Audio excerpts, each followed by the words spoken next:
All right.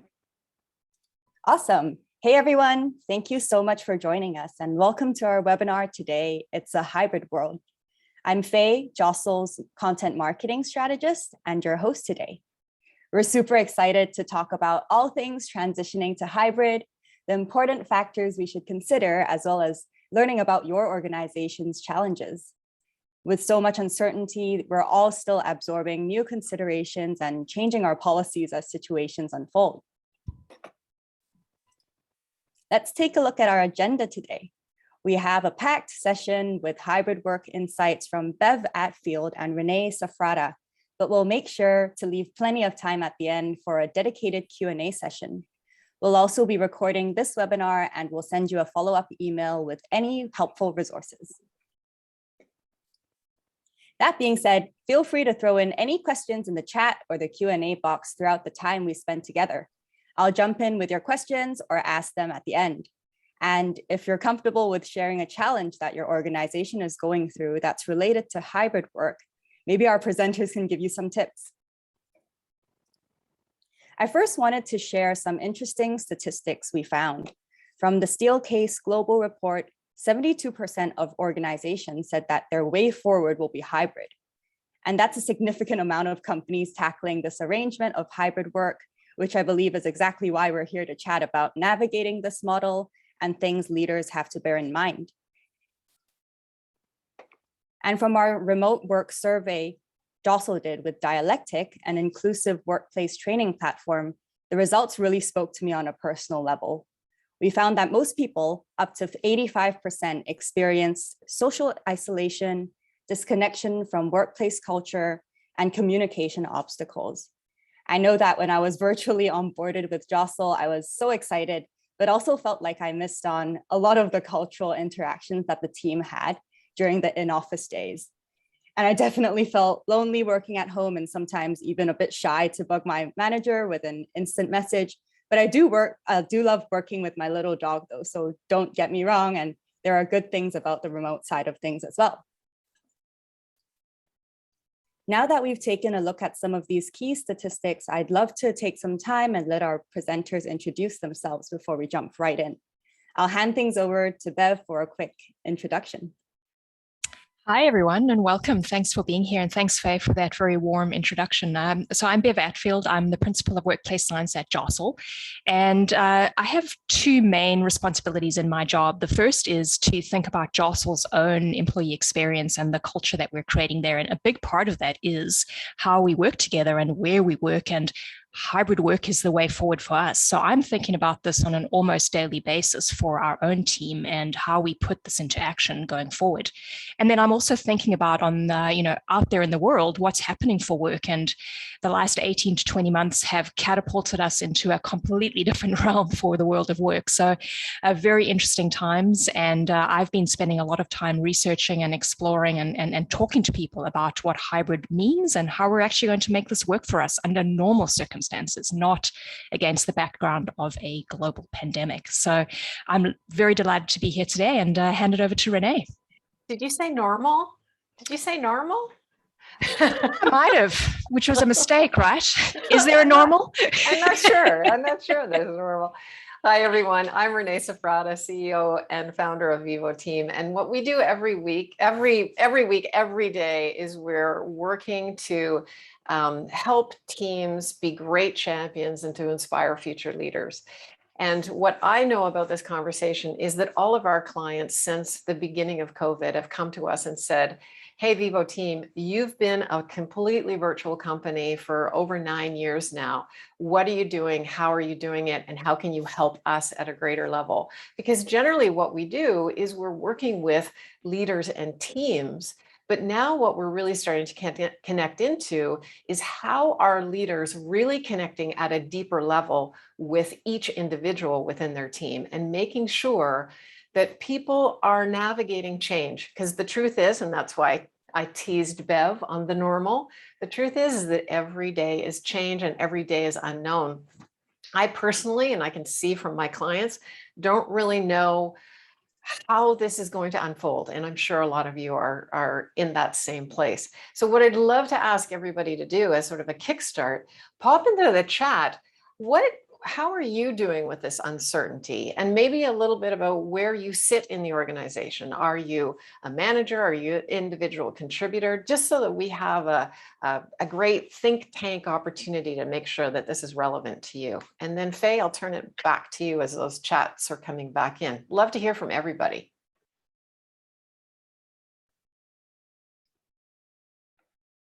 Awesome. Let's dive right in.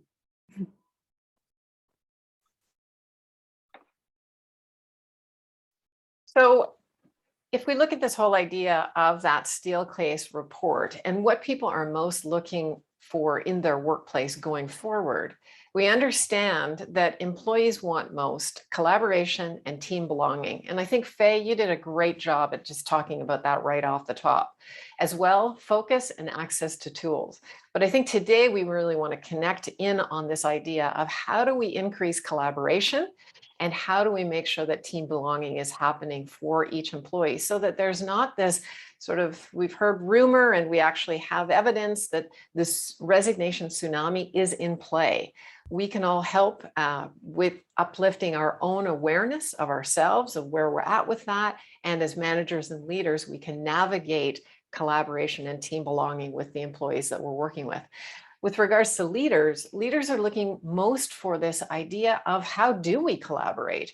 How are our systems in the yesteryear? How are they going into the future? And how do we collaborate at a high level? Again, Vivo team, we are spread across Canada. We're in Vancouver, Toronto, and Halifax.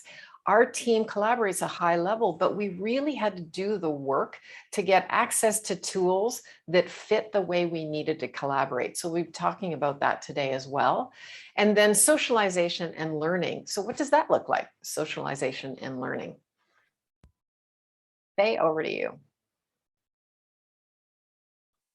Yeah, I'll jump in here, Renee. And really what we're looking at here is the underpinning of this, and you know, most of those aspects of what people want that you were talking about really is insisting that we move from this transactional mode to a relating mode, right? And like that's really what we saw in the research paper that we did on the impact of remote work on people's feeling of inclusion and belonging, was that we were working in this crisis mode, right? Like when the pandemic arrived, we quickly had to shift overnight, and necessarily to survive, we kicked into this mode of just transacting, just getting it done, just making sure that we kept the lights on. And unfortunately, that mode of operating and thinking puts you in this fight flight way of thinking, right? And unfortunately, some of us have stayed there. And really, as we start to get into the optimal way of embracing hybrid, is we've got to get out of that crisis mode thinking. And what that needs is for us to bring the relational aspects back to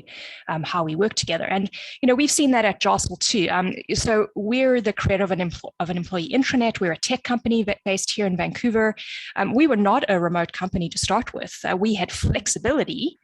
But overnight, we quickly had to shift to figuring out how to work together. And even I'll admit that a lot of that was transactional. Luckily, we had our tool to rely on to keep us sort of meshed in with one another. But we've really had to work hard at getting over that transactional way of thinking and into this more people-centric way of thinking. So a lot of what we're going to talk about here today is how we make that shift. And how do we bring it back to the things that people need and the things that people want in their work. Yeah, and I think that's a really good thing to note as well, is that most organizations are in that it happened quickly and they're in this remaining in a bit of chaos. There's a disconnect between executive teams making a decision that we're going to be hybrid and communicating to everybody in the organization. What does the implementation plan look like? So who gets stuck? The managers in the organization get stuck because they are the front lines, but they're stuck sort of in between the gap between learning what their people need on their team and what executive is still failing to communicate what the implementation plan is. So it's sort of like this hurry up and wait kind of thing. And we're stuck in a suspension. So we have to continue to disrupt the way that we look at people and connecting and those tools, Bev. Absolutely, for sure. Yeah, and I think a further point to that is there's this real division between leaders and managers and people who are direct reports and the larger demographic within organizations, because by and large, leaders and managers have probably been a little bit better off in this pandemic than the average frontline worker or person who is a junior person in an organization. So the impression of what the experience has been through the last 20 months is quite different too, right? So we've got to bring those two parties closer to one another, and have a real reality check at this point, if we're going to make this work, I feel. Absolutely. And the point that you make about relating, hasn't it actually always been the job of the manager to relate? But we haven't been doing a good job. And a lot of organizations realize that there was not the level of management that they thought there was in organizations with their teams when COVID hit, because all of a sudden everybody's on an island and the managers were stuck. So that's what we're seeing as well with our clients, is that they're saying, help us uplift the skills, the behaviors of the leaders so that connection is happening. Anyway, there's lots to talk about. There is a lot to talk about. Yeah. I also, Bev, just want to say, Hillary answered that. I just want to talk about this a little bit in the uncertainty. Hi, Hillary. She's working on the hybrid model and communicating collaboration for the whole organization as a whole. And I think we've touched upon that there has to be that connection between all levels without leaving some people blind.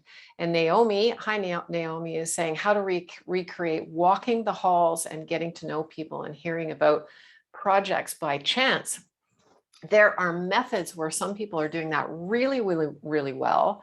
And what I would say, just from the leadership and management lens, is that what we've noticed, and even what are we in 20 months at this point, what we have continued to notice is that leaders are not activating their leader assertiveness as well as they could be. So there's still a lot of questioning instead of showing and focusing. And I think a lot of individual performers, employees in the organization, are still looking for the leadership within the change.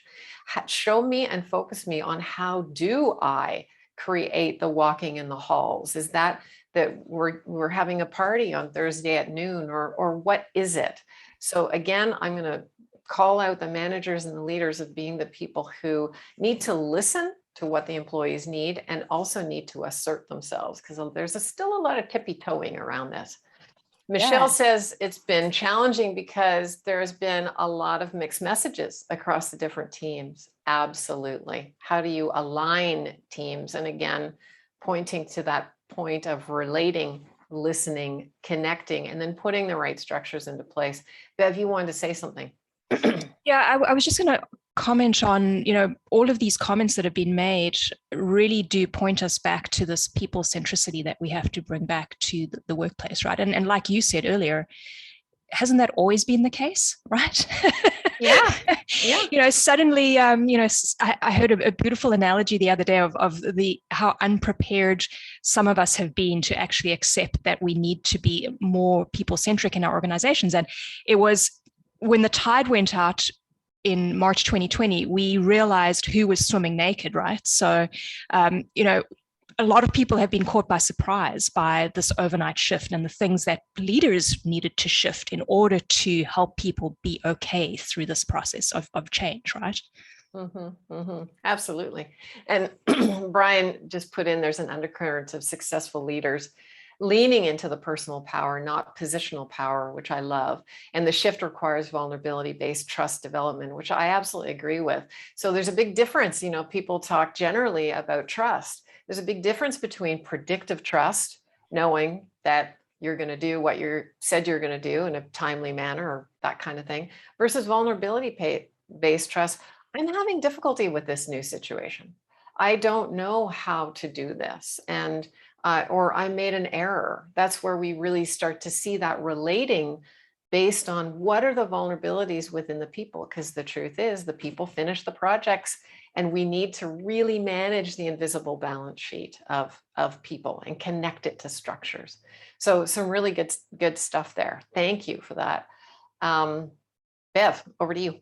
Yeah, thanks. So Faye, let's shift into two areas that I think are going to come out loud and clear in our conversation today and already have. And really, as I understand the heart of hybrid work, and how we're going to make hybrid be a success, because we have to, given that 72% of organizations are planning to be hybrid going forward, as we heard from the Steel Case report. And there's really two aspects here. It's people and connection. And if we just take a moment to reflect on, the people side of it, we've already started to talk about. So it's the people centricity, it's leaders changing how they show up as leaders, shifting away, leaders themselves need to shift from transacting to relating, right? That requires courage and vulnerability. We know that. I think the biggest part of what we can embrace going forward here is the individual needs and circumstances that people have. I mean, we've shone a huge spotlight on that over the past 18 to 20 months, right? We've arrived inside people's homes, and we've actually started to understand what people are actually dealing with in their whole lives, not just the 8, 9, 10 hours that they're present in the office, right? And further to that, we are also realizing that just because someone is in an office doesn't mean that they are being productive, right? So we are seeing lots of different dimensions to human beings who are our coworkers and our employees, than we ever have before. And to make hybrid work, that's really what we've got to double down on, right? Is how do we create the environment where people can actually thrive on their terms, not necessarily on the organization's terms any longer. And I know, Renee, you're going to talk a lot about, the things that we need to have as the foundation of that in the next few slides here. But any thoughts from you, Renee, around, bringing people together and why that's important? I think we've made a pretty good case already. Yeah, and I think that when we think about bringing people together, we have always thought of bringing people together physically. How do we bring people together emotionally and really deeply connecting to each individual scenario that exists? And how do we give leaders the time to be more reflective, to do less, to possibly get their team uplifted to doing the things that they are taking over and doing and ignoring the people part, right? Like a lot of people can hide in, I still need to be an individual contributor, even though I'm a manager and leader. The way forward is to make sure that they have that reflective time, they have that connection time, and that they can really understand what's going on and then be strategic. Shift how they're using technology and shift how they are being innovative within the projects that they have and the types of conversations that need to have. So again, I think that emotional connection and absolutely giving leaders permission to take time in their day and in their week to be people-centric like they have never been before. They should have been possibly, but who cares? That's the past. Let's move forward on what they need to do next, right? And to teach them how to do that, because not all managers are really great, people that would connect with people. Sometimes it's a competence issue, but that can be developed over time with behaviors. Yeah, and I think just one point there on the emotional side, before we start saying that we need to be all warm and fuzzy and things will magically happen and we'll all be singing Kumbaya and it'll be great.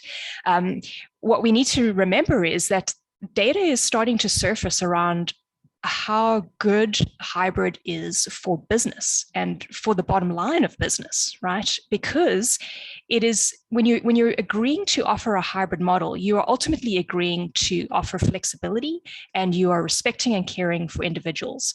And I was reading an Accenture study earlier this week, which was comparing profitable companies and companies that are thriving through the pandemic versus companies who are struggling or have had losses through the pandemic. And what was interesting is that the vast majority of the profitable companies had actually offered a hybrid model to their employees, whereas the folks who are not doing so well were really still stuck on how do we get people back into the office.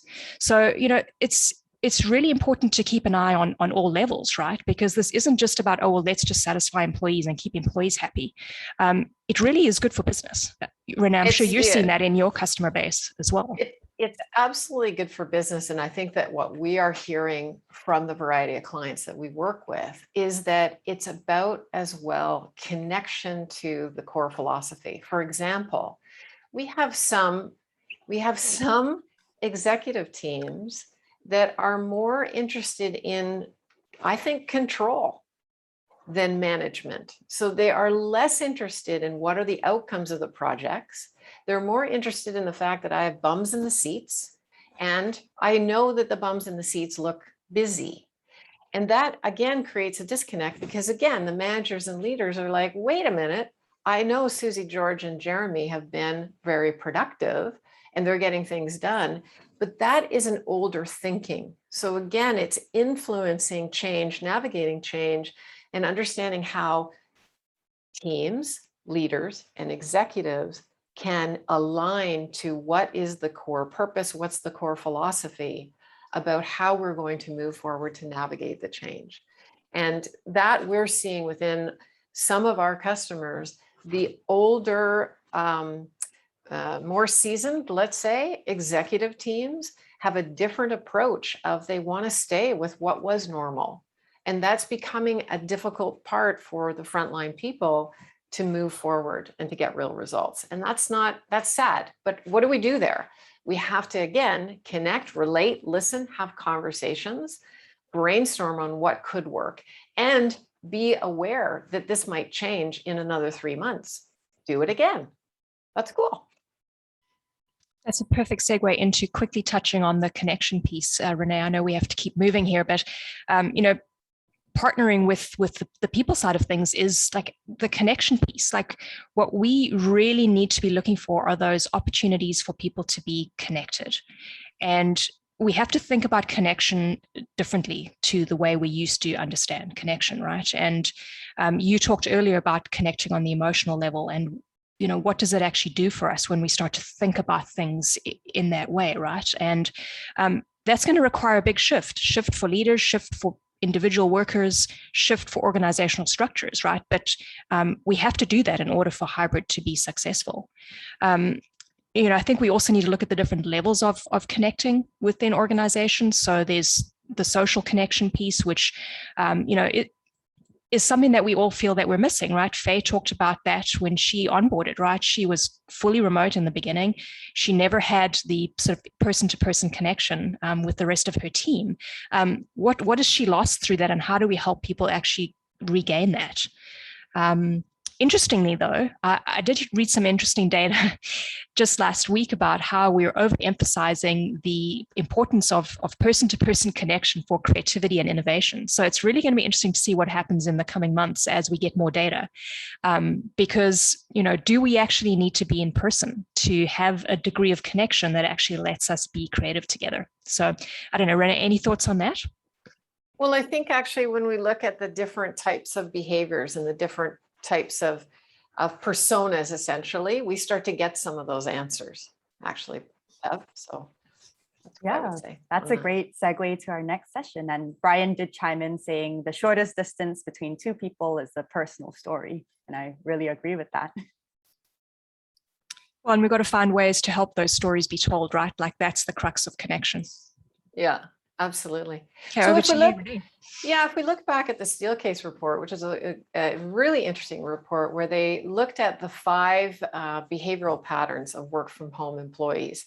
And I think that as I go through these 5 behavioral patterns, if everybody on the web event can consider, who am I? What fits best for me? And of course, it'll be sort of the 80-20, but meaning 80-20, 80% of the time I'm this person and 20% of the time I'm this person. But think about it, what shows up best for you. And again, we don't want to put people into boxes, but we want to think about the fact that new behaviors have evolved, and we need to, again, connect with each individual on our team to understand how to support them as, again, leaders and managers. So there's this whole overworked caretaker. Really, the home office is a nonstop flow of competing demands. I'm jam-packed with meetings on focus work and as well with homeschooling. Those are the overworked caretakers.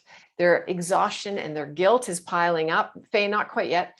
their exhaustion and their guilt is piling up, and they take comfort in finally being allowed to show that they're parents and not worrying about the fact that their kids' noise might be on an online meeting. So what do you do if you're a manager and you're working with an overworked caretaker or a number of overworked caretakers, to really think about this idea of how to put flexible structures in a monthly rotation? Sometimes there's meetings in the morning, sometimes there's meetings in the afternoons, but really, again, to listen to those overworked caretakers and be resilient or flexible with how things are happening for the team.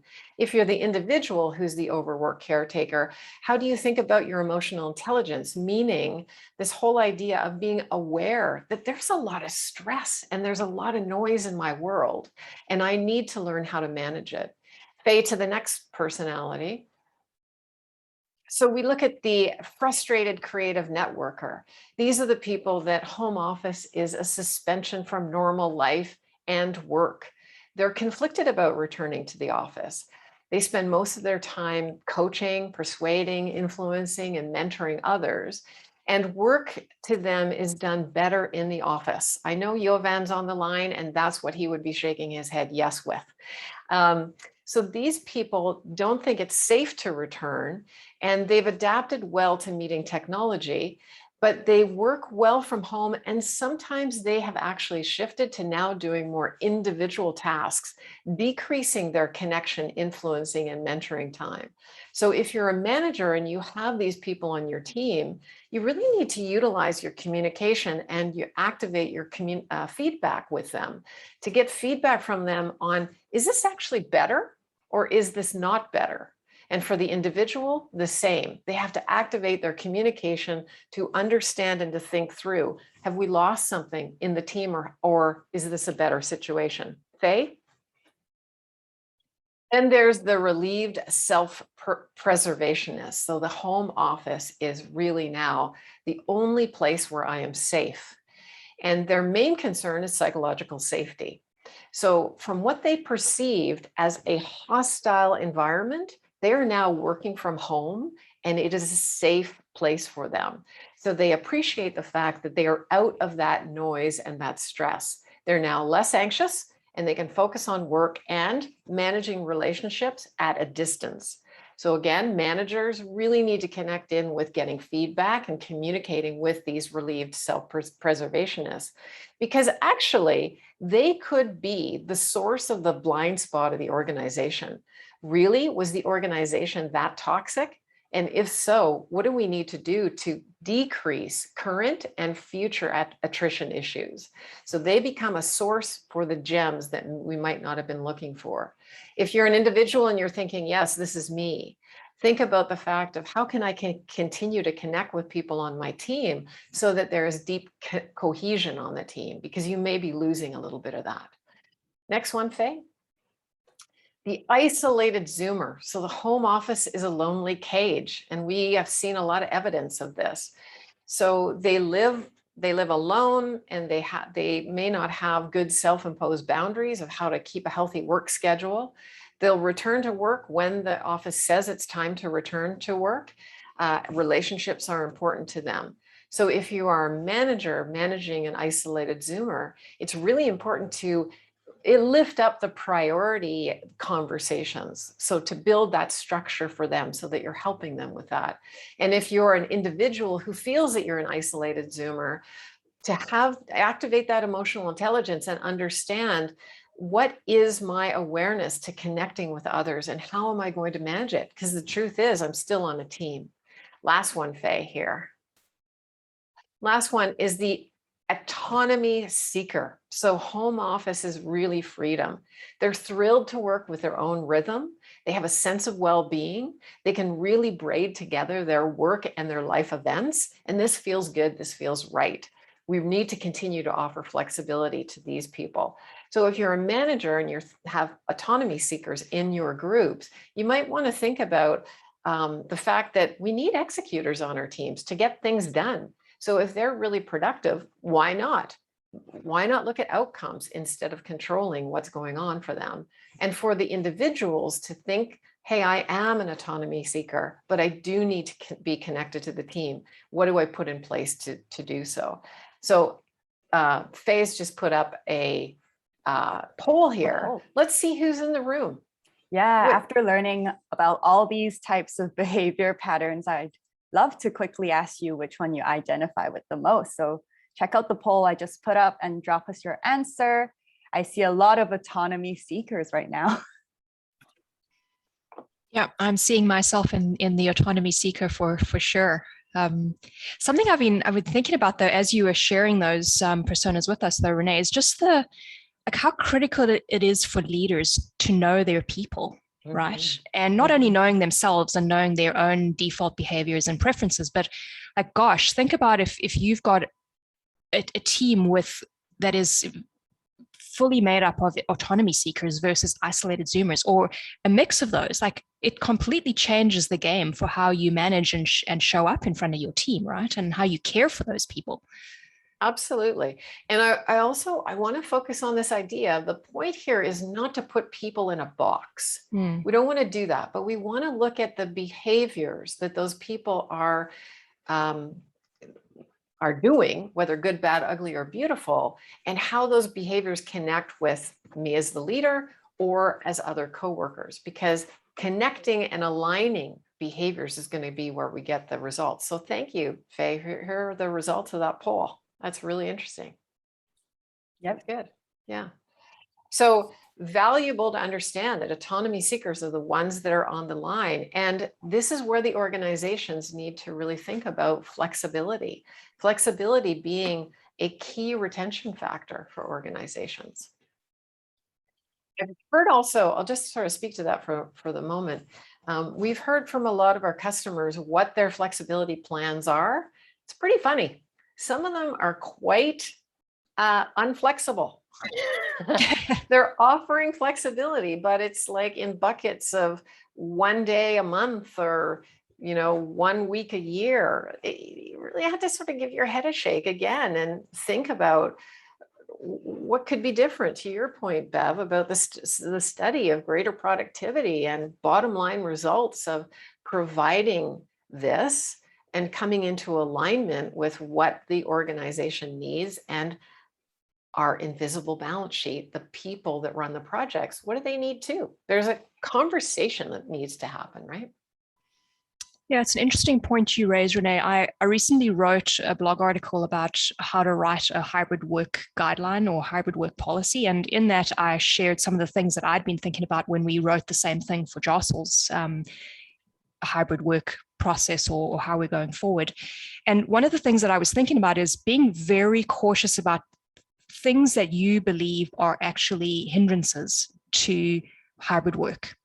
And what are the beliefs that you hold on to as an organization? Or what are those veiled things that you are putting in place, like flexibility that isn't actually flexibility, that are actually going to count against you as you really start to operationalize your hybrid work process, right? So lots to think about there, but like going back to the people and the connection side of things can help all of those things, right? It can help unlock a lot of the things that we know we're going to struggle with, least of which the types of people or the behaviors that people are demonstrating in the organization. Absolutely. Absolutely. Yeah. Faye, go ahead. And bringing attention to the chat, we have a couple of folks here chiming in on their remote and hybrid work situation. So Brian said that they're 100% remote, Michelle's 80% remote and 20% in office. And Naomi said that they're in the process of going back to the office 100%. So a lot of variety there. Mm-hmm. Mm-hmm. And I'll hand it off to Bev to talk about what you need to make hybrid work. Yeah, I'm actually going to ask Renee to lead this this section. Yeah. I'll chime in as you go, Renee. Yeah, absolutely. So at Vivo Team, we're very evidence-based around talent performance, and we have analytics where we look at these 6 key indicators of highly functioning teams. And within it, what's important is we're looking at factors of competence, motivation, and collaboration. Why I say this is important is the people, our clients who have had analytics done on their teams, we can actually see and track the story of how the COVID story, essentially. So for example, one leader may have pre-COVID really improved. And then as soon as COVID hit, we can see the analytics drop in communication and structures. So we can have the insights at our ready to see what's going on.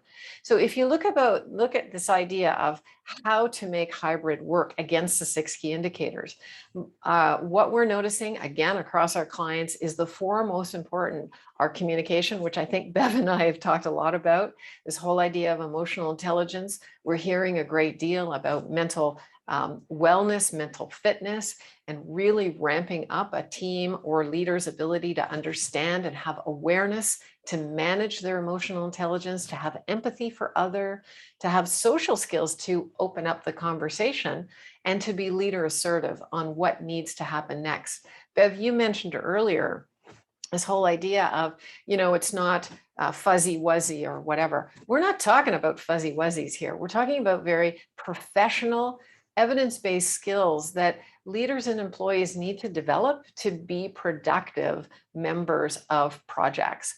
And emotional intelligence is key. Generally, people get fired because of their low-level emotional intelligence, not because of their intelligence. So it's something that organizations really need to focus on.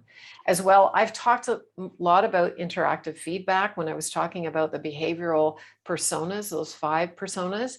Having communication and getting into the feedback about what is the blind spot, what do you not know and I don't know. That's the blind spot. How do we actually articulate the gems within the blind spots for the organization, as well for the teams, for the projects, and for the individuals? So really tapping into that. And then structures. I think truthfully, as you, Bev, said, a lot of people didn't have the advantage that we at Vivo team did when we made the choice to create our own crisis over 9 years ago, where we would go all virtual. We had the time to figure out how to do it well, from sales, from operations, from delivery, but people were sort of pushed into this with COVID.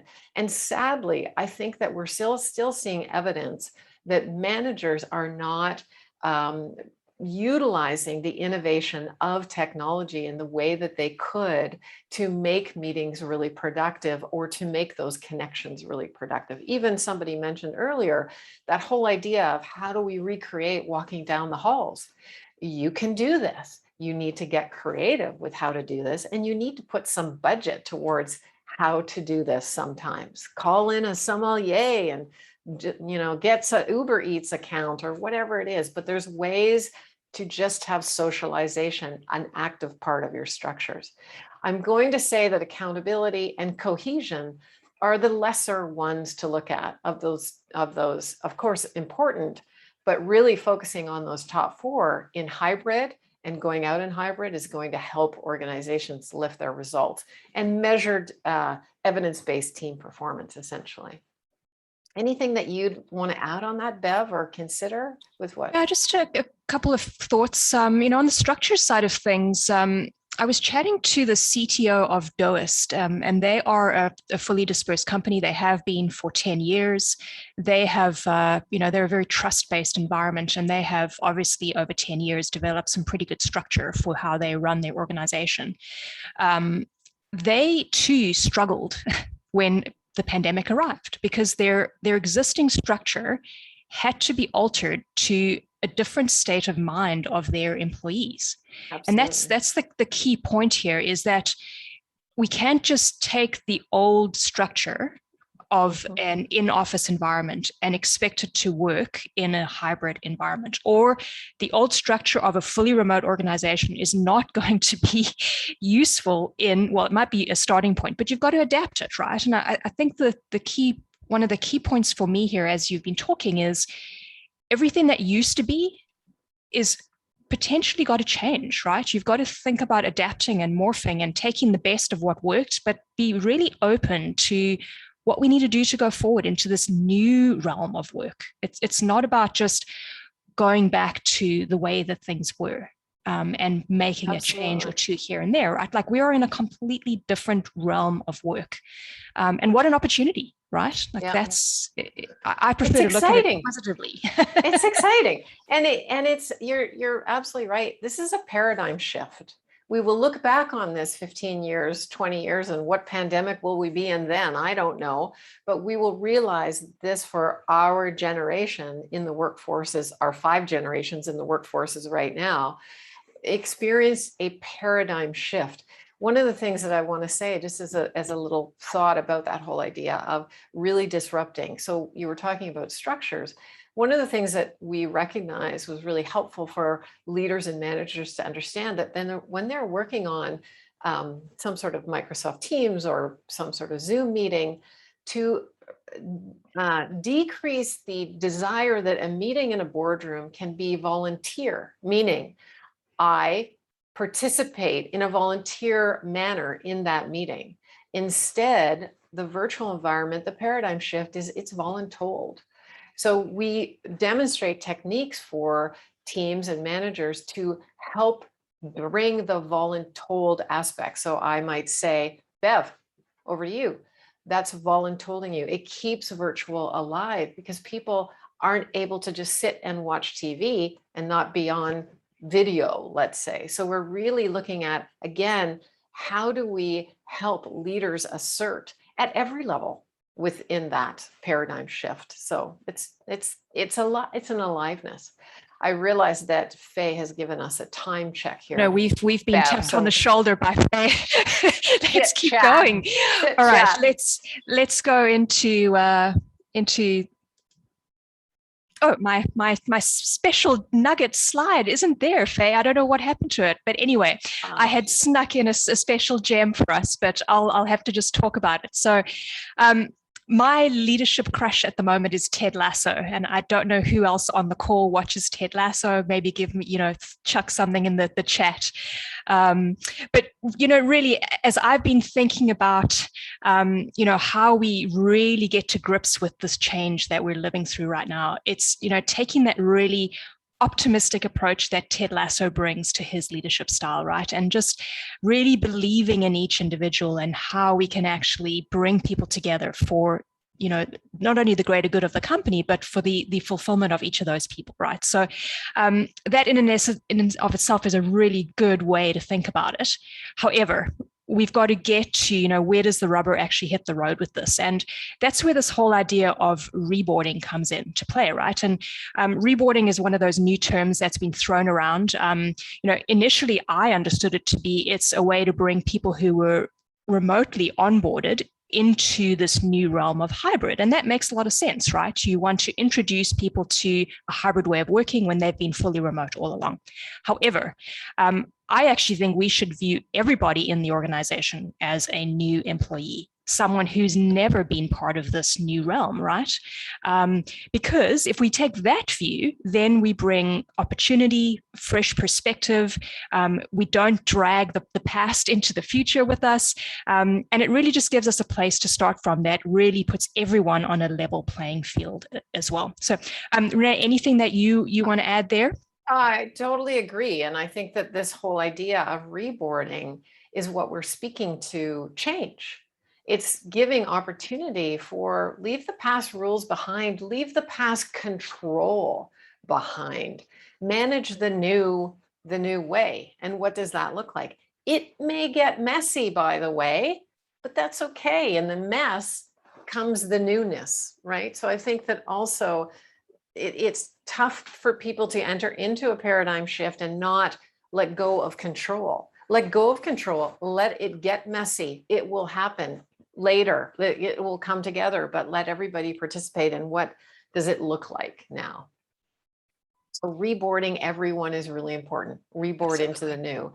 Yeah. I also think that it's really important for people to get better at offboarding. Offboarding, it will happen and it's going to happen, but there are continued gems in the offboarding of understanding the feedback and communicating with those people who are offboarding of what wasn't working well in possibly the messy or the newness.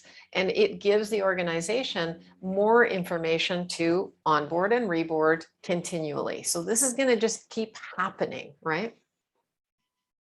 Yeah, absolutely. And that's why I thought that it would be really helpful for us to just talk about three things here around reboarding. I mean, we could have a webinar just on this topic alone, but just in the interest, we've got to keep moving here. But let's quickly touch on a few things here that might help spark some inspiration and give everyone here today something really practical to go away with today and think about putting into place. We talked a lot about people centricity today, and really the biggest shift and the biggest action you can take is to really think about your people-centric mindset and actions. So, from a leadership perspective, do you know your people? Do you understand them as individuals? Like, are you asking those powerful questions? Are you observing? Are you taking an interest in people, right? We really need to have adaptation and originality in the hybrid model in order to make it work, right? So what were some of your people practices before the pandemic arrived? What are some of your people practices going to be as you go forward, right? So if we talk about, retention and engagement and, all those things that we want to see happen for our people, we really have to keep this people mindset about us, right? That's going to be the way we'll win through this. And reinforcing the connections that we make within organizations is super important, right? Looking for those opportunities. And that's why I made a point of saying that we need to be embracing technology to boost connection here, right? It's obvious that technology is enabling hybrid work. Like, that's how we're able to do it. But that's not what I'm talking about when I think about using technology to boost communication. It's thinking about what are those tools and apps and things that are out there that can really help you bring your team together and let them do great work at the same time and build those relationships that they need in their workspace. It's also about understanding using technology in the right way. So if you're embracing asynchronous communication, pick the right tool for the right job, and know when it's the time to use synchronous communication, right? So you don't have to have a video call for everything that you do, but you also shouldn't send an email if it's something urgent that you could solve by jumping on a call with somebody. The other interesting thing about technology is we've got to be fair about it. So if we are in meetings and we've got huddles and brainstorming happening, how do we provide that fairness with people who are not there physically in that room? And how do we make the technology bridge into that physical space? So really a lot of things we've got to think about on the technology front. And then giving every team the freedom to choose tools that work for them, I think is really important. And this comes back down to that individual choice, right? But what are the team norms that we want to allow to be reinforced with technology? And then, as someone who works for a company that heavily uses our own product, and we are the creators of an intranet, do you have a go-to place for everybody that is your one point of truth that people can go to hear the news, get the information, find out who's who in the zoo? Like, that is a really critical part of creating a hybrid work environment. If you don't have that one place, you're going to have a really fragmented and complicated organization going forward. Okay, getting there quickly. Last thing, removing obstacles to interaction and inclusion. So Faye spoke in the beginning about these new obstacles to inclusion that have arrived since the pandemic. So feelings of isolation, struggling with work-life integration, disconnection from workplace culture, and more, right? We have to remove those obstacles. And we do it first and foremost by getting out of that crisis mode of operating, and we make that shift from, transacting to relating. But we've got to start checking things like, what are our norms and rituals? What is the language that we're using? How are we showing up with each other in, virtual and in real life formats? We have to make that emphasis on fairness and equity in everything that we do. So, Renee, that's a lot from me. I'm sure you've got a bit to add there before we jump into the Q&A. Well, Bev, I think on point. I think the only thing that I would offer to that again is this whole idea of watch behaviors. No need to put people in boxes. Watch behaviors on technology. For instance, does the team have a set of behaviors that they have agreed to and aligned to in using those different technologies? When people are getting together and meeting, as you said, if some people are in the office and some people are in in their home offices, you're saying set the level field of the fairness. And again, have norms of behaviors for what those meetings look like. We obviously are big believers in behaviors because we can get insights into connecting and relating with people when we know how competent they are or how willing and motivated they are. But outside of that, we're stuck in putting people into boxes, which is possibly removing an obstacle, right? Removing that obstacle. Over to you, Bev. Well, Faye, I think we should jump into the wrap up, and we need to open up some questions pretty quick here, right? Yeah, it's a lot of for talking sure. from Renee and Bev and Faye. Sorry, everybody. Yeah, thank you, Renee and Bev. And we're so excited about what the future holds for hybrid. And after hearing about what people want, some fun personas, we're very excited and curious, what's the priority for hybrid in your company? So let us know through the poll that's up now.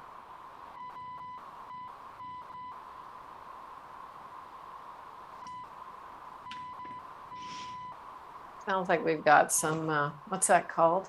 Morse code going on in the background, Faye. There's a couple of things to deal with in the chat as well, which is good. Yeah. I see a couple of poll answers coming in, and now we'd love to open up the floor to any questions that we can help you with. So there are a couple already. So Faye, why don't we have folks put their questions in the Q&A and not the chat? That'll make it really easy for us to pick them up out of the really nice conversation that's going on in the chat. Let's kind of just split those two bits out. Yeah, for sure. All right. So someone asked, are there any specific activities to boost connection and balance Zoom fatigue? Yeah, I can speak to that. Again, I've spoken I've spoken quite a bit about behaviors and norms. I still see across our clients that people aren't thinking about the difference in the paradigm shift when they are getting on Zoom or Microsoft Teams. They're just basically saying, hey, now I've got a display in front of me and I'm still going to do a 3-hour meeting. So there are some techniques to boost connection in those, in enforcing norms of this is a balanced forum, and you can help by creating a balanced forum by that voluntold technique that I suggested, as well with techniques such as a go and throw, so that everyone is speaking and meetings are shorter and there's some thinking time between meetings. I'm also surprised sometimes that some managers, I think they're kind of scared that if they give people a break in the middle of a longer meeting, that they're going to lose people. So boosting connection and balancing Zoom fatigue. I'm not a big believer in Zoom fatigue. If meetings are done well and effective and they start on time and end on time, there's a set of norms and there's a set of techniques to make sure everybody's involved. We can actually decrease Zoom fatigue, or it doesn't even exist, is what I would say. Bev, anything that you want to say about that? Yeah, I think for group meetings, I guess we are going to rely on those technologies like Zoom, but I would encourage people to just, if it's a one-on-one, pick up the phone, call someone on the old school phone, right? And have a conversation, do a walk and talk. If you're fully remote and you're trying to be connected with someone, look for ways that don't need you to jump on a Zoom or a Meet call, right? And think again about what is the mode of communication that suits the purpose, right?